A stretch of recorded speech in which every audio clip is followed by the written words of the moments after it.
ఆంధ్రప్రదేశ్ రాష్ట్రంలో ఉపాధ్యాయ కొలువుల భర్తీ కోసం నిర్వహించిన డిఎస్సి 2025 పరీక్షల వ్యవహారం ఇప్పుడు తీవ్ర దుమారాన్ని రేకెత్తిస్తోంది. ఈ పరీక్షల నిర్వహణలో పెద్ద ఎత్తున అక్రమాలు జరిగాయంటూ వస్తున్న వరుస కథనాలు నిరుద్యోగుల్లో తీవ్ర ఆందోళన కలిగిస్తున్నాయి.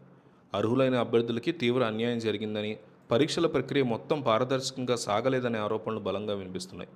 ఈ నేపథ్యంలో ప్రతిపక్ష వైఎస్ఆర్ కాంగ్రెస్ పార్టీ అంశాన్ని తీవ్రంగా పరిగణించి రోడ్ల మీదకి వచ్చి పెద్ద ఎత్తున నిరసన కార్యక్రమాలు చేపడుతోంది. ఈ పరీక్షల్లో జరిగిన అవకతవకల మీద సమగ్ర విచారణ జరిపించాలంటూ డిమాండ్ చేస్తోంది.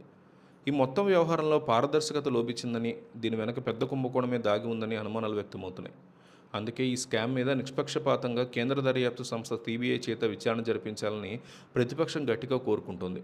విద్యాశాఖ బాధ్యతలు చూస్తున్న లోకేష్ అక్రమాలకి నైతిక బాధ్యత వహిస్తూ వెంటనే తన పదవికి రాజీనామా చేయాలని డిమాండ్ వెల్లువెత్తుతున్నాయి. నిరుద్యోగుల జీవితాలతో ఆడుకున్న ఈ వ్యవహారంలో ప్రభుత్వం నుంచి ఎలాంటి స్పష్టమైన సమాధానం రాకపోవడం మరింత అనుమానాలకు తావిస్తోంది. ప్రభుత్వం ఈ వ్యవహారంలో పూర్తిగా డిఫెన్స్లో పడిపోయినట్టు కనిపిస్తోంది.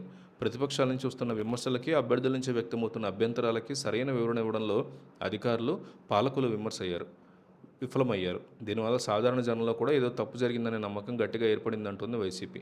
లక్షలాది మంది యువత భవిష్యత్తుతో ముడిపడి ఉన్నటువంటి పెద్ద అంశాన్ని, సీరియస్ ఇష్యూని ప్రభుత్వం సైలెంట్గా తీసుకోవడం కరెక్ట్ కాదని నేరుగా గవర్నర్ వద్దకు వెళ్లడానికి వైఎస్ జగన్ సిద్ధమవుతున్నారని తెలుస్తోంది. ఈ ఇష్యూ మీద ప్రభుత్వం మౌనంగా ఉండడం సరికాదనే చర్చ సర్వత్రా సాగుతుంది. ఈ క్రమంలో వైఎస్ఆర్ కాంగ్రెస్ పార్టీ తదుపరి కార్యాచరణ రాష్ట్ర గవర్నర్కి ఫిర్యాదు చేయడానికి సిద్ధమైంది. ఈ అక్రమార్కుల మీద కఠినమైన చర్యలు తీసుకోవాలని గవర్నర్ని కోరబోతున్నట్టు, తద్వారా గవర్నర్ కూడా ఈ అంశాన్ని సీరియస్గా తీసుకుని చర్యలు తీసుకుంటే అది జగన్ నెత్తిన పాలు పోసినట్టే అవుతుందంటున్నారు విశ్లేషకులు. ఈ కీలక పరిణామాల నేపథ్యంలో రాష్ట్ర రాజకీయాల్లో సరికొత్త చర్చ మొదలైంది. ఒక విద్యారంగానికి సంబంధించిన అంత పెద్ద కుంభకోణం కేవలం గవర్నర్కి ఫిర్యాదు చేయడంతోనే ముగిసిపోతుందా లేదా అనే ప్రశ్నలు వస్తున్నాయి. సాధారణంగా గవర్నర్కి ఫిర్యాదు చేసినప్పుడు ఆయన ప్రభుత్వం నుంచి నివేదిక కోరడం, దానికి ప్రభుత్వం ఒక వివరణ ఇవ్వడం ఒక రొటీన్ ప్రక్రియ.